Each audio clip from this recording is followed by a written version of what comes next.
Hey everyone, this is Lisa from Life in Layouts, and I've decided that I'm going to tackle all of these layouts that I have already planned, but free will isn't nearly as fun. All right, so let's see what the wheel is going to give us today. It looks like it is 2019 Tyler's birthday. So let's head over to my craft room and get this layout put together. For this particular layout, I pulled out a page map sketch from January of 2024. I pulled out the Simple Stories Family Fun collection because it does have some bowling pieces to it, but I also am going to be adding some Simple Stories Let's Party since this is a birthday celebration as well. I am sticking to not using the white background as much as I can, so I did pull out some black cardstock. And then I also have this like gray chevron paper. I believe I picked up this paper pack at Tuesday morning. When I would go into that store, oftentimes I was looking for those paper packs that had a lot of B-side papers or like tone-on-tone papers. And that's where this particular paper came from. I also pulled out this wood grain paper. It kind of reminds me of like the bowling alley lanes. And then I also wanted a piece in the center. These particular bowling photos are taken at like night when they were doing like the rock and bowl type bowling, so it's really dark. And I thought that the white cardstock would really help my photos pop. I did paper piece this layout together, so I was able to only use one piece of that gray chevron because I did cut it in half. I'm going to put that white cardstock as well as the wood grain on top of it, so it's going to appear as if it is continuous in the background of the layout. You guys know that I had to pull out my T-square ruler to make sure that it is straight. I did use the width of the T-square ruler, so those gray chevron papers are 1 inch from the top and bottom. You also saw me pull out my corner rounder and rounded the corners of that gray chevron. I measured out where the white cardstock was going to lay on my layout and used a pencil to mark those edges so that I could put this strip of wood grain down first. I'm then going to add the white paper on top of it. By layering the white on top of it, it's going to look like the wood grain is a solid piece behind the white paper. I'm going to do the exact same thing to the right-hand side of the layout. And as I'm doing that, let me just tell you a little bit about these photos. These photos are of my friend's son's birthday party. I believe it was his 16th birthday. And this kid loved bowling. I think he had several birthday parties at the bowling alley. And he also joined the bowling league. He really enjoyed bowling. There were a ton of kids there. This is also when my older nephew was visiting, so both Eli and Malachi were in these pictures as well. We don't do bowling a lot, but the Rock and Bowl is one of our favorites because they turn the lights off, they have like strobe lights, and it's more about having a really good time as opposed to like actually getting the pins down. And I'm not that great at bowling, so anything that's going to help me appear like I'm doing better, I'm always for. I'm going to get 8 photos on this layout, but I am going to use a flip flap. That one 4x6 photo that's on the left-hand side of my friend's son blowing out the candles, there's another photo as well. And so I needed to look through my collections to find something to use as an embellishment or a card because I did need another pattern paper to go behind the flip flap. I really thought that this collection had a card, and it probably does. I've just used it so much. It's one of my favorite Simple Stories collection. And this was back before I started purchasing collections, so I just had the paper pad. I think I actually got this paper pad at Hobby Lobby, but I'm gonna make it work. I pulled out this teal paper that has like squiggly lines on it, and then I also pulled out this paper here that has the music notes on the background and a red star in the center, and I'm gonna add it to the top part of this 4x6 card. I knew that the sticker book had the word bowl, so I just wanted to add birthday to the top of it so it would say birthday bowl. I pulled out this die, and I'm not sure where I got it from, but if I can find it, I'll link it below for you guys. It has happy birthday connected, but I put it on the white cardstock where it would just cut out the birthday part. This has a shadow part to it, and so even though the die is connected, the words are not connected. So I'm able to just use the word birthday. I purchased this die mainly because I knew that I was using the word birthday a lot. I like to have things like birthday bowl or birthday party. And I love this font with the swirly B and that R that kind of connects over to the H in birthday. So I layered it right on top of that flat sticker from the sticker book, and it totally transforms that bottom part of the 4x6 card. So I went ahead and added some adhesive to it so that I could add the 4x6 photo. So I'm going to have a 4x6 photo flat to the layout, and then it's going to have the flip flop on top of it. And as I was looking at that star, I thought, you know what would be perfect in there would be a bowling pin and a bowling ball. And so I did pull out the sticker book again and added that right to the center of the star. Then I added both pieces to my flip flop, and it is ready to go in my album. Then I decided to get the rest of the photos down. So on the left-hand side of the layout, I have a photo of my older nephew Malachi, and I am actually holding Eli. He looks so tiny in these pictures. This was from 2019, so I feel like it wasn't that long ago, but it was actually 6 years, and he is almost as tall as I am now, so I definitely cannot be picking him up anymore. I took lots of videos when we were at the party simply because I knew that the photos weren't going to turn out that great because it was so dark in the bowling alley. And so I did create a small video. It is linked at the end of this video, as well as I have a QR code that I'm going to add to my layout. Over on the left-hand side, I am following the sketch. I pulled out this music sheet paper and I cut it into a circle. That paper does have the words for happy birthday. I then pulled out the foam stickers, and my title was going to be Good Times. I first had it overlap the photo, but then I realized that I was going to have issues with my flip flop. So I did pull up the word times and moved it over so it's not overlapping the photo.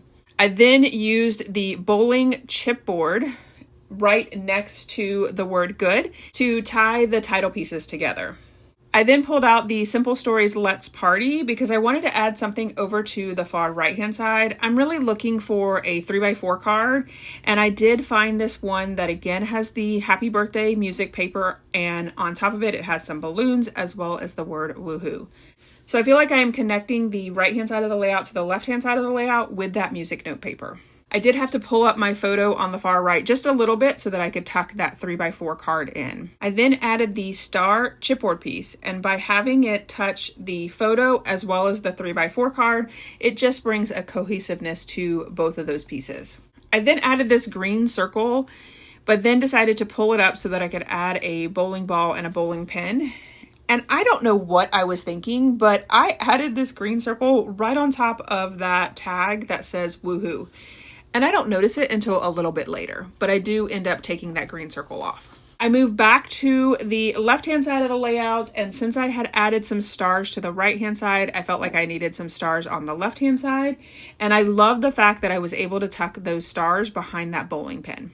I then found a camera, so I added that over to the right-hand side, and I started to work on the cluster down at the bottom by adding that tag, but then moved over to the far right-hand side when I realized that I had that green circle covering up the tag on that 3x4 card.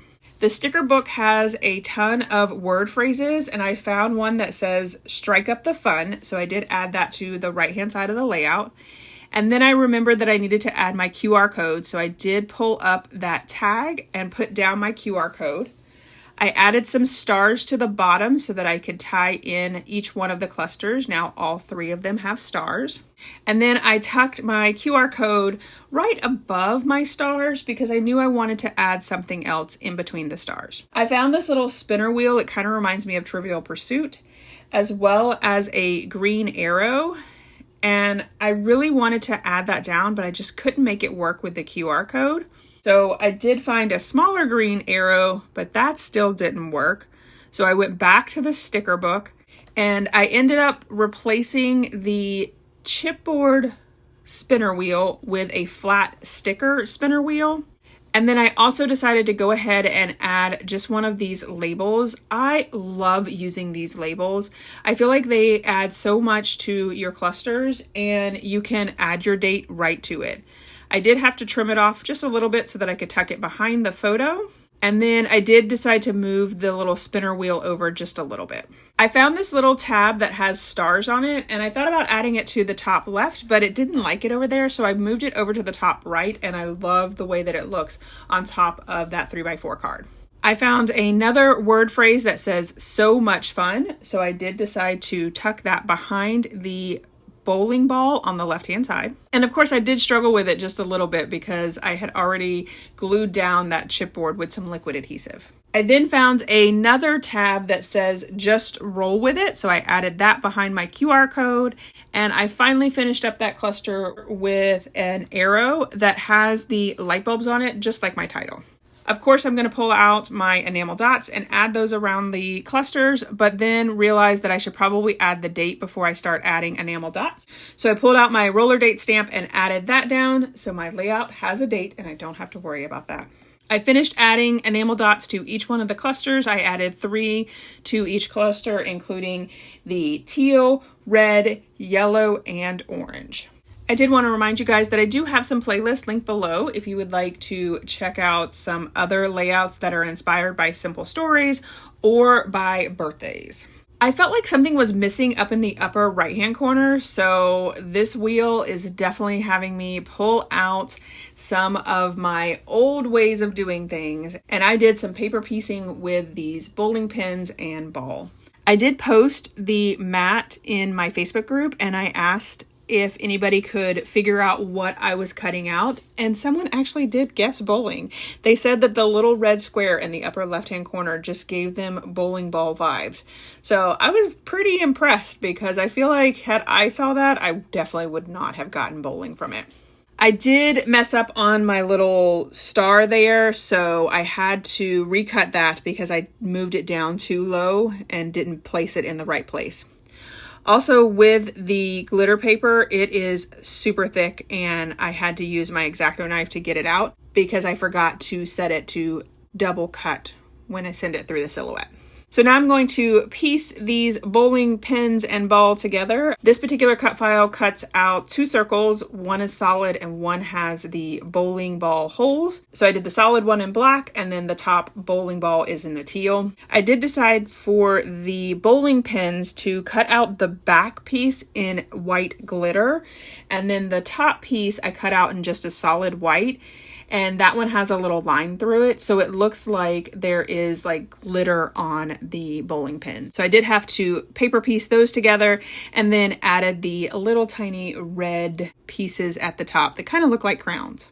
So the way that this cut file works is it has the 3 bowling pins. You add the little star to the center of it. So then it looks like the bowling ball has hit the pins and it is striking them down. So I did go ahead and add all of this flat to the layout because I did feel like it would kind of get too bulky if I added a little bit of dimension to it. So the 3 bowling pins do have a little bit of space between them, and then you add the bowling ball kind of towards the bottom. For some reason, the black piece was a little off, so I just went ahead and trimmed it off. Since I had added those bowling pins, I felt like I needed to add a little bit more to that cluster as well. I didn't add much, but I did add a striped tab, and then right below it, it says "Great Times, Great Memories." And then I have 3 puffy stars that are green, orange, and red. And then that is it for this video. Here is my final layout as well as some close-ups. I hope you guys are enjoying what the spinner wheel has in store for me. If you enjoyed this video, if you wouldn't mind giving me a thumbs up, I would really appreciate it. If you haven't done so already and you want to see more double page layout inspiration, make sure you hit that subscribe button. Thanks everyone for watching, and I hope that you have a scrappy day.